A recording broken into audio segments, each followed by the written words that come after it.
नमस्कार. आपण आज आलो बडगाव तालुक्यातील नालबंदी तांडा. बडगावपासून अवघ्या 10 किलोमीटर अंतरावर असलेलं हे गाव. या गावाची वस्ती 1800 ते 1900 पर्यंतचं आहे. पण मित्रांनो, या गावामध्ये गेल्या 5 वर्षापासून ते 10 वर्षापासून या गावामध्ये विकास कामं येतात, पण ती विकास कामं गायब झालेले आहेत. आपण त्या कामांना शोधण्यासाठी या ठिकाणी या गावातील काही जागरूक नागरिक आहेत. त्यांनी आपल्याला काल संपर्क करून तुम्ही आमच्या गावात या आणि आमच्या गावात विकास कामं झाली आहे का नाही आहे का विकास कामच घ्यावं. परंतु ह्या सार्वजनिक बांधकामच्या काय ते आपल्या ते संडास बांधलेली आहे, ती बघा तर त्याची अवस्था आता 6 लाखाचं काम आहे. पण तुम्ही बघितल्यानंतर वाटतं की ते 6 लाखाचं काम असेल का. आपल्या गावातील जागृत नागरिक, तुमचं नाव सांगा. आणि ज्योतिसिंग राठोड आहेत यांनी, आणि हे आपल्याला त्या 6 लाखाची जी बांधलेली आहे संडास, ती कशी बांधलेली आणि कशा पद्धतीचं आपण त्याचं ते आपल्याला माहिती देणार. नमस्कार, मी ज्योतिसिंग राठोड. आत्ता आम्ही बघितलं 2024-25मध्ये भारत मिशन योजनेअंतर्गत जी महिलांसाठी शौचालय झालेलं आहे ते अंदाजे 6 लाखाचं इस्टिमेट आहे. इस्टिमेटप्रमाणे त्याचं डिपनिंग कमीत कमी 15 फूट पाहिजे.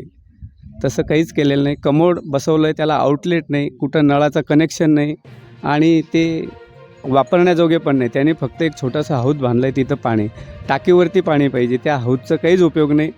आणि आत्ता आम्ही ते बघितलं तर त्याच्यामध्ये मोठ्या प्रमाणात भ्रष्टाचार झाल्याचा असा आम्हाला अंदाज आहे. आम्ही वेळोवेळी तक्रार पण करतो, पंचायत समिती भडगाव, जिल्हा परिषद मुख्य कार्यकारी जळगाव, पण ते अजिबात लक्ष देत नाही. काही राजकीय लोकांचा दबाव असेल असं आम्हाला वाटतं. आणि आपली जी मुलं शिकतात, भविष्य घडवलं जातं वडगाव नालबंदी या मराठी शाळेमध्ये. आणि जे उद्याचं आपण म्हणतो भारताचे भविष्यकार आहेत, त्या मुलांना फेवर ब्लॉक 72 हजाराचं आहे ते अंदाजित किंमत. पण त्यांनी 14/16 केलं आहे फक्त. आधीचं जे काम केलं आहे ते शाळा व्यवस्थापन समितीचे योगेश राठोड ते सांगताय हे काम आता लेटेस्ट आता झालं आहे. पण ते त्या मानाने 72,000चं 72 फेवर पण नसतील असं आम्हाला वाटतं.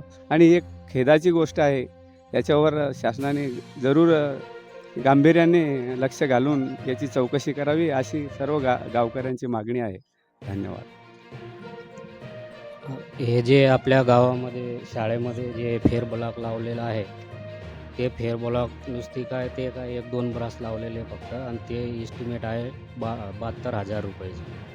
याच्यामध्ये फेरब्लॉकमध्ये घोटाळा केलेला आहे.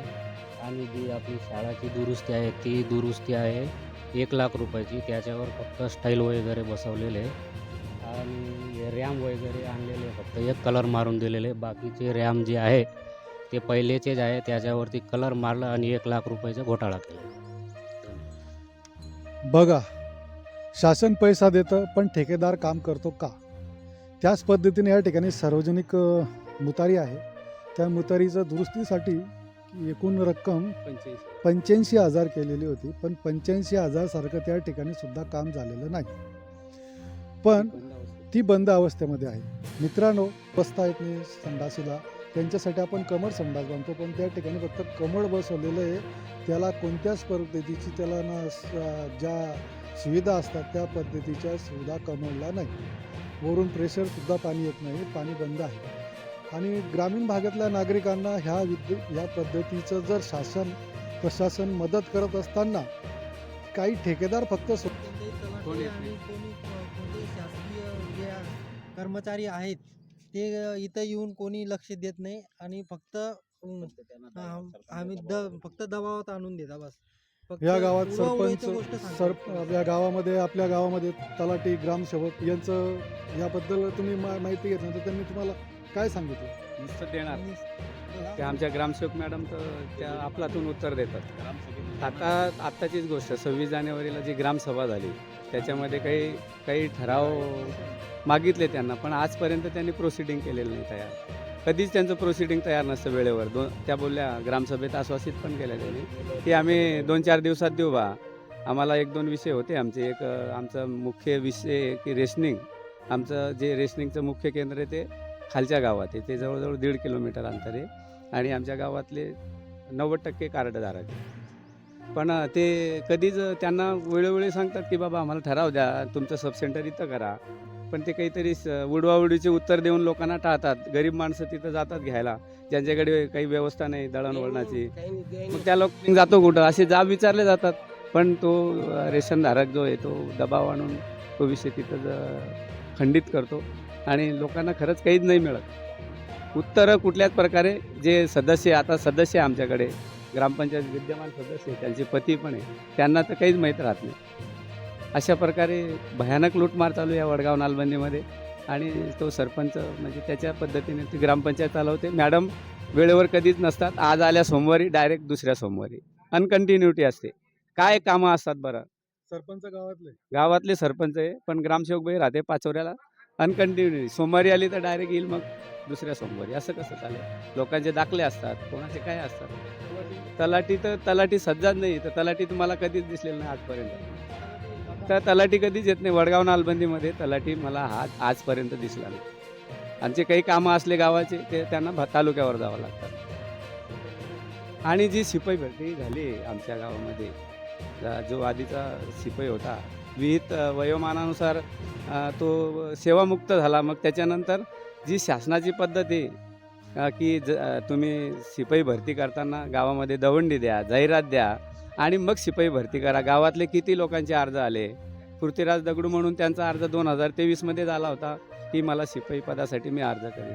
पण कायद्यानुसार त्यालाही बोलवलं नाही आणि एका जो विद्यमान शिपाई होता त्याच्याच मुलाला कॉन्ट्रॅक्टमध्ये घेतो. खोटे नाटे ठराव घेऊन काही त्याच्यामध्ये अपार केलं असं लोक दबक्या आवाजात चर्चा करतात की बा याच्याकडनं काही प्रमाणात रक्कम घेऊन त्यालाच कंटिन्यू करून टाकला. आणि जो ठराव दिला आहे त्यांनी ग्रामसभेचा त्याच्यामध्ये अनुमोदक सूचक जे विद्यमान सदस्य त्यांचेच पती आहे. बाकी गावामध्ये लोक मेले का. असे अनेक प्रश्न आहेत. तिथं प्रश्न असे जटिल प्रश्न, त्याचं उत्तर शासनाला आम्ही विचारतो पण शासन देत नाही. काय याच्यामध्ये आम्हाला अशी मागणी लोकांची की आमचे प्रश्न सोडायला पाहिजे. त्यासाठी आता आमची पुढची स्टेप आहे, उपोषण करणार आम्ही तालुका स्तरावर, जिल्हा स्तरावर. आपल्या गावामध्ये तलाठी नाही, ग्रामसेवक येत नाही. आणि आपल्या गावात तुम्ही आत्ताच बोलले की रेशनसुद्धा व्यवस्थित वेळेवर मिळत नाही. तर आपलं या संदर्भात काय म्हणणं आहे? शक्यतो रेशन दुकान आमचे 90% लोक आहेत गावात आहे. इथून 2.5-3 किलोमीटर ते रेशनिंगचं दुकान आहे. आम्ही ते संबंधित ते रेशन दुकान मालकाला पण मागे विनंती केली. आता 26 जानेवारीला विनंती केली. आता बा आमच्या तुम्ही ठीक आहे, आमच्या याच्यात मंजूर होत नाही ना, तर तू आमच्या याचं इथे येऊन वाट, एक गाडी भरून आणून वाट. पण विषय असा आहे, तो 25 वर्षापासून तो रफिक दिन दादा राजकारणी आहे आणि ते सरपंच पण त्याचाच आहे. आता आम्ही बोलणं करायला गेलो याच्यामध्ये तर आमच्या अक्षरच्या अंगावर धावून आले. ते सरपंचाचा मुलगा आला, तो स्वतः पोलीस पाटील आहे. आता आमच्याकडे व्हिडिओ काढलेला आम्ही. हो, सरपंच पण आलेला धावून. त्याचा मुलगा काय वनरक्षकमध्ये आहे. म्हणजे अशी त्यांचीच दादागिरी चालते. म्हणजे आम्ही काही काढले प्रकरण बाहेर, तो लगेच ते दाबून देतात, अधिकाऱ्यांना पैसे देतात आणि सगळे अधिकारी शक्यतो त्यांचे ओळखीचे आहेत. आणि हा माणूस प्युअर काँग्रेसचा आहे 50 वर्षापासून. पण कधी कधी मग आपला शिवसेनेकडे घुसणार, आपलं काम करून घेणार. म्हणजे सगळ्यांना हाताचे घेऊन काम करतो आणि आम्हाला सगळे ग्रामस्थांना अंधारात ठेवतो. आता आमच्या रेशनिंग दुकानची आमची म्हातारी 7-8 वर्षाची म्हातारी डोक्यावर वजन आणते, जाते येते, पण तो रफिक दादा ऐकतच नाही. संबंधित मला आता आमची एकच कृपा आहे, इच्छा आहे ग्रामस्थांची. आम्ही अर्ज वगैरे करतो पण सगळे फेटाळले जातात. मग तुमचं आता समजून घ्या, तुम्ही आतापर्यंत अर्ज केला वगैरे केलं, त्याबद्दल कोणते पदाधिकारी तुमच्या गावात येऊन सखोल चौकशी करत नाहीत. तर मग याच्यावर आता दादा म्हणत की आम्ही आता परत एकदा एक निवेदन त्यांच्या पूर्वसूचनासाठी आम्ही एक निवेदन देऊ. त्याच्यानंतर जर त्यानंतर झाल्यानंतर तर तुमची पुढची स्टेप काय राहणार? आमची पुढची स्टेप अशी आहे दादा, आम्ही 8 दिवसापूर्वी कल्याणहून आलो. आम्ही योगेश पाटील म्हणून इंजिनियर आहे, त्यांना आम्ही विनंती केली. त्यांना वेळोवेळी 3 दिवस फिरलो. आमचे 4-5 कार्यकर्ते पण जातात, त्यांना उडाउडीचे उत्तर देतात, आमचे फोन उचलत नाही. आता मी योगेश पाटीलला 8:30 वाजता बोलणं झालं. तो बोलतो सर बोलतो साहेबांची सही नाही, म्हणजे साहेबांना बदनाम करायचा. आणि हे लोक म्हणजे टेबला घालून दाबले जातात. सत्य सांगायला गेलं तर टेबला घालून दाबले जातात हे लोक. आता आम्ही किती हे करायचा. खैरनार साहेबांकडे गेलो. खैरनार साहेबांना शिपाई भरतीबाबत आम्ही इथे निवेदन मागितलं. त्या संबंधित शिपायांचा अर्ज नाही, जो कामाला आहे त्याचा अर्ज नाही, आणि जे कामाला नाही लागले त्यांचे दुनियाभरती इथे डझनभर अर्ज पडलेले. मग ही कुठली बाबासाहेबांची कायदा कानून आहे? हे अपमानच करतायत ना. मग सरपंच आमचा मनमानीच करतो ना. आणि कसं ग्रामसेवक मॅडम तर अजिबात ऐकायला तयार नाही. ग्रामसेवक मॅडम अजिबात ऐकायला तयार नाही. आम्ही तर येतो ना, आम्हाला दिसत नाही. मला तर वाटतं बिनग्राम म्हणजे ग्रामसेवक ग्रामपंचायत एक आहे आमची, कधी उघडलेली नसते. जर गेलो आता ती लेडीज आहे, आम्ही काय बोलणार जास्त. ठीक आहे ताई, या नका या, मी आज येणार, 8 दिवसांनी येते, 15 दिवसांनी येते, 1 महिन्याने येते. आम्हाला कधी वेळेवर काही सहकार्य नाही. 7-12 उतारे मिळत नाही. कोणी पोलीस भरतीला जातात बिचारे, त्यांना वर्तणुकीचा दाखला मिळत नाही, रहिवासी दाखला मिळत नाही. अहो गावात भांडणं चालू आहे वेळोवेळी, काही नियोजन नाही. त्यांना विचारा, तुम्ही गावात कधी फेरी मारली आहे का? आपली जबाबदारी काय आहे? सरपंच, ग्रामसेवक आणि शिपाई ते सरपंचचा जबाब विचारणा केली आहे. सहनशीलता म्हणून एकदम म्हणजे स्वभाव चांगला वेगळं करून ते आमच्या अंगावर लावलेले आमच्या. मग आम्ही काय विचारणार? आम्ही पण घाबरून गेलो. आम्ही करणार होतो केस, पण म्हटलं जाऊ द्या. संबंधित खैरनार सरांना सांगितलं, ईओकडे गेलो, BDOकडे गेलो, सगळी पण काहीच करत नाही. हे पैसे घेऊन टेबला घालून पैसे देतात, संध्याकाळी भेटून येतात. आम्ही महिंद्राच्या पत्रकाराशी आम्ही संपर्क साधला असता, तो त्याच्या घरी जाऊन डायरेक्ट सांगतो, तुम्ही काय बातमी द्यायची नाही, काही नाही. ते लोक माझ्याकडून पैसे मागण्यासाठी म्हणजे मागणी केली, असे ते पैसे मागतात म्हणून ते करतात. म्हणजे आम्हाला खोटे ठरवतात ते. मग आता आम्हाला आधार कोणाचा आहे? मीडियावाल्यांचाच आधार आहे ना.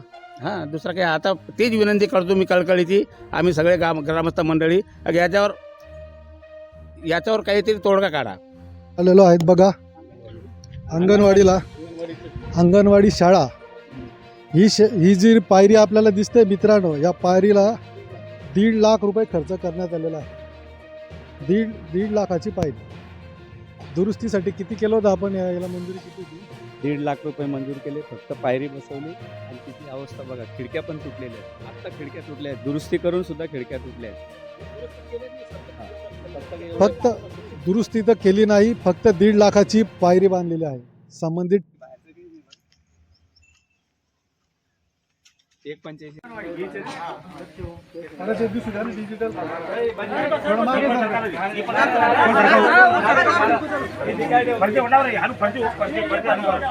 शासनाच्या अनेक स्कीममध्ये गाव तिथे डिजिटल अंगणवाडी गोरगरिबाच्या विद्यार्थ्यांना मोठे शिक्षण मिळावं, त्यांची उन्नती व्हावी या उद्दिष्टाने गावागावात डिजिटल अंगणवाडी निर्माण करण्याचं काम शासनाचं शिक्षण विभागाकडनं चालू आहे. परंतु नालबंदीत आल्यानंतर खरंच हे डिजिटल शिक्षण चालू आहे का? या विद्यार्थ्यांना खरंच डिजिटल शिक्षण मिळतं आहे का? ते ठेवून द्या मित्रांनो, बाहेर पडेल तुमच्या. तर ठेकेदार घेतात, काम होतं, पण ते पूर्ण झालेलं की याची जबाबदारी शिक्षण अधिकाऱ्यांची आहे, त्याच्यानंतर इंजिनियरची आहे की ज्या ठिकाणी आपण जे काम दिलेलं ते व्यवस्थित झालं आहे का नाही. आता नालबंदीत आपण आलेलो आहोत या गावामध्ये. ह्या गावात क्या समस्या आहे की किमान या गावात समस्याचा पाळा वाचला गेला की जेवढ्या निधी आला तेवढा गाव. चला आपण आता किती लाखाचा रस्ता?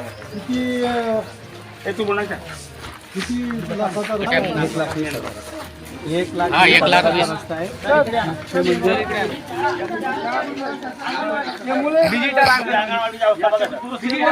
तुम्ही त्यांना पुरस्कार देतात.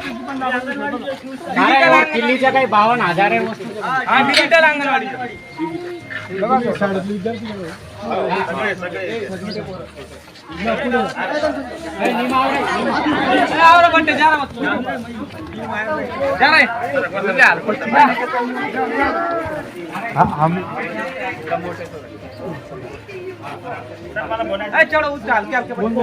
फार मोठा गमतीचा विषय आहे. ते मशीन दिसत नाही, पैसे डायरेक्ट गेले खिशामध्ये. मग शासनाने याच्यावर पण लक्ष घालायला पाहिजे. शिक्षण अधिकारी जे आपले माननीय शिक्षण अधिकारी आहेत, प्राथमिक पंचायत समिती, त्यांनी प्रत्यक्ष येऊन बघायला पाहिजे की या शाळेमध्ये काय चाललं आहे आणि या शाळेची अवस्था काय आहे.